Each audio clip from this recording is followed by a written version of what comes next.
Hello दोस्तों, आज की इस वीडियो में हम कक्षा 9 के हिंदी के पेपर को देखने वाले हैं, जो कि आपके पेपर 24 मार्च को होने वाला है। इसके लिए आपके अति महत्वपूर्ण है यह पेपर, जो कि 2020 और 21 में हुआ था। देखते हैं इसमें सबसे पहले आपको इंट्रोडक्शन को पढ़ लेना है, उसके बाद प्रश्नों की ओर चलते हैं।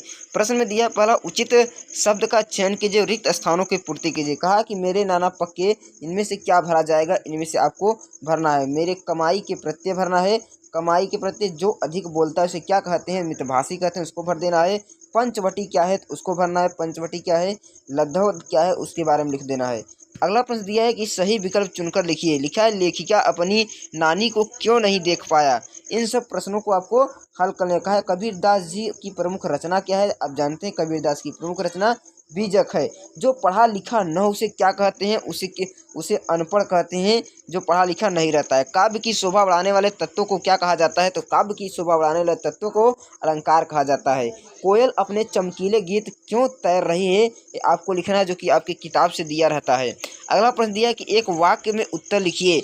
हिंदी गद्य साहित्य का इतिहास कब से प्रारंभ किया जाता है। श्रृंगार रस का स्थायी भाव क्या होता है, आप जानते हैं श्रृंगार रस का स्थायी भाव रति होता है। कैदियों के हाथ में क्या होता है, एकांकी में कितने अंक होते हैं, प्राचीन काल में किस कला का अभाव था, इसके बारे में लिखना है। अगला किया कि सही जोड़ों को मिलाइए। कमल, कमल किस में मिलेगा, कमल का मतलब पंकज हो जाता है। माटी वाली, गोस्वामी तुलसीदास, जो रामचरितमानस हो जाएगा। ग्राम, चौपाई, ये सब दिया है। ग्राम मतलब गांव हो जाता है। चौपाई जो कि एक छंद हो जाता है, और जो बचता है उसको मिला देते हैं इससे।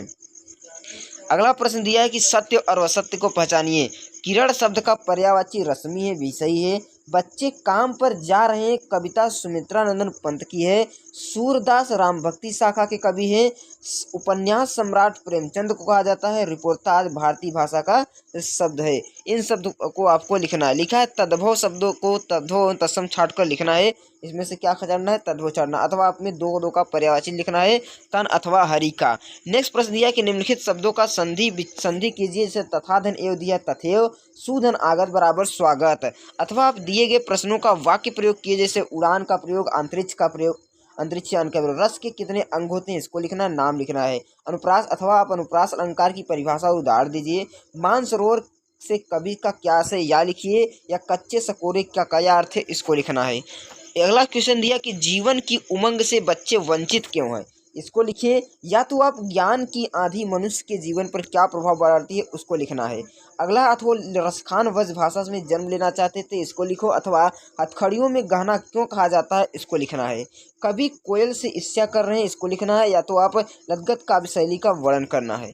नेक्स्ट दिया है कि गोपियां किसके रूप धारण करना चाहती है और क्यों, इसको लिखना है। अथवा आप अपने शहर के बच्चों को कब और कहाँ काम करना देखते हैं, उसके बारे में लिखना है। नेक्स्ट प्रश्न देखते हैं। नेक्स्ट प्रश्न दिया है कि गद्य की कोई एक दो विधाएं का नाम लिखिए, जो कि गौड़ विधाओं का नाम है। अथवा आप कहानी के प्रमुख तत्वों का नाम लिखना है। गया में बैलों की शरारत के लिए क्या सजा दी जाती है, इसको लिखिए। या अथवा लेखक के अनुसार तिब्बत की महिलाओं की क्या विशेषता है, इसको लिखिए। अगला दिया कि गौरैया लॉरेंस के विषय में इतना कब जानती थी। अथवा लोग फोटो खिंचवाने के लिए क्या क्या उधार मांगते हैं, इसको लिखिए। कल्पना कीजिए कि आप मंगल ग्रह पर हैं, सरल शब्दों में अपनी कल्पना को दिए। अथवा नीचे दिए गए जंतुओं में दो दो पर्यायवाची लिखिए। हाथी, मोर, किरण, हिरण और बकरी में से दो दो का पर्यायवाची लिख देना है। अगला दिया कि अपनी सुबह से रात तक दिनचर्या के बारे में लिखिए। या क्या आपने कभी भी पेड़ लगाए हैं, यदि लगाए हैं तो वृक्षारोपण से क्या कितने लाभ होते हैं, 3 लाभ लिख देना है। अगला प्रश्न दिया कि महाकाव्य और खंडकाव्य में क्या अंतर होता है, 3 अंतर लिखना है। अथवा यमक अलंकार और श्लेष अलंकार में 3 अंतर लिखिए।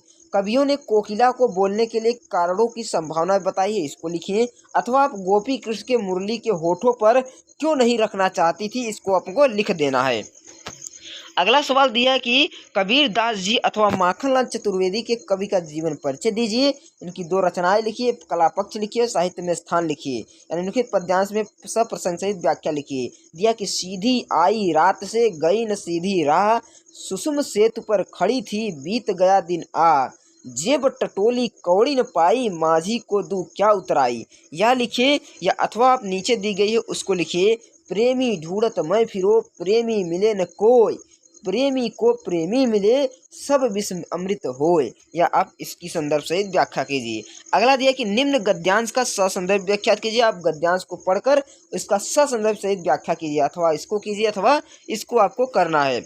आगे प्रश्न दिया है कि मुंशी प्रेमचंद अथवा हरिवंश हरिशंकर परसाई का साहित्यिक परिचय आपको देना है। इनकी 2 रचनाएं लिखना है और कार्यशैली लिखना है, इनका स्थान लिखना है। पर्यावरण को बचाने के लिए आप किस प्रकार का योगदान दे सकते हैं ये लिखिए, अथवा कोरोना महामारी से बचने के लिए कौन कौन से उपाय हैं इसको लिखिए। अपने प्राचार्य को 3 दिन के अवकाश के लिए प्रार्थना पत्र लिखिए, अथवा अपने जन्मदिन पर बधाई हेतु पत्र लिखिए। अगला 27 नंबर दिया, निम्नलिखित गद्यांश को पढ़कर नीचे लिखे गए प्रश्नों का उत्तर देना है। यह आपका अफरील गद्यांश होता है, इसको पढ़िए और नीचे दिए गए प्रश्नों का उत्तर देना है।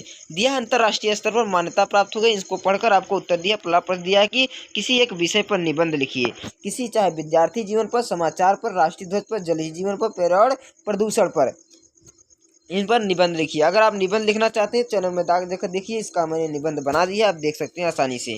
किसी एक विषय की रूपरेखा लिखिए, आप दिया स्वच्छता अभियान पर, बाल सभा पर, मेरे सपनों का भारत पर, विद्यालय वार्षिक पर, विज्ञान चमत्कार पर, इसका भी वीडियो मैंने बना दिया, आप जाकर देख सकते हैं। अगर आप इसी प्रकार के सभी पेपरों का वीडियो चाहते हैं तो चैनल को सब्सक्राइब कर लीजिए।